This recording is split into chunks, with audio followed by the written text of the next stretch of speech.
Hi everybody, this is HAC Kanku. This is really a very quick one to get into the Kamala Harris choice as the VP candidate for the Democratic Party and for Joe Biden in the upcoming 2020 US election. So very quick and short video. What are the things that are going for her?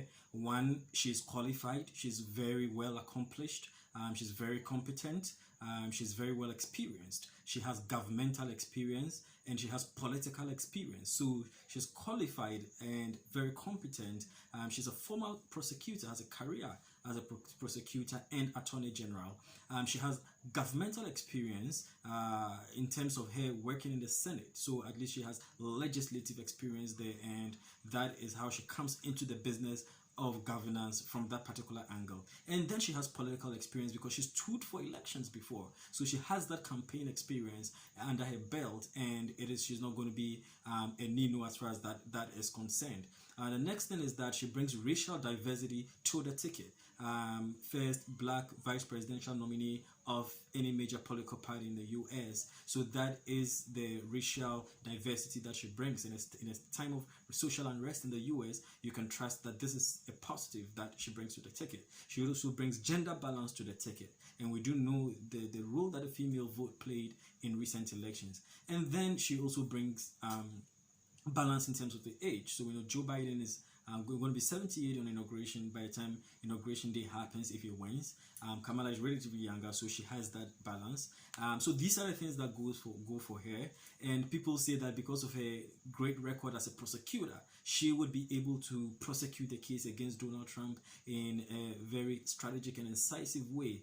She's definitely going to be a good match for Mike Pence in the debate, and so this is important. And like I said, she has she meets the presidential bar. She's somebody who can help Joe Biden govern very well, and so she meets that presidential bar. At least you can see her be at the presidency, because sometimes this is something that goes against certain candidates. They are great, but then they don't really have some of the experience that you expect, and I think that's what affected Sarah Palin in the 2008 elections. But I don't think anybody can look at Kamala and say she does not have that kind of experience or competency.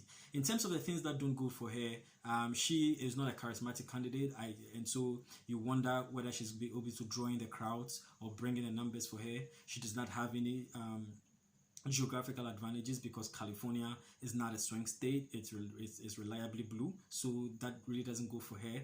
And also the fact that Kamala is somebody who does not really appeal to the Midwest or to the blue collar industrial belt voters, sort of Ohio, Pennsylvania, Wisconsin, Michigan, and these are the places that really are the battleground states that decide the elections. And she's not an out-and-out Midwestern person, so you wonder how she's going to pull in those people for Joe Biden. And the enthusiasm gap is still there as far as Kamala is concerned, because she's not an out-and-out politically charismatic person. So these are the pros and the cons that go for Kamala, but we'll see how the campaign goes out, how they frame her, and whether they would really be able to turn this around and get the Democrats into the White House. Donald Trump already has issued his attacks on her, and so it's game on.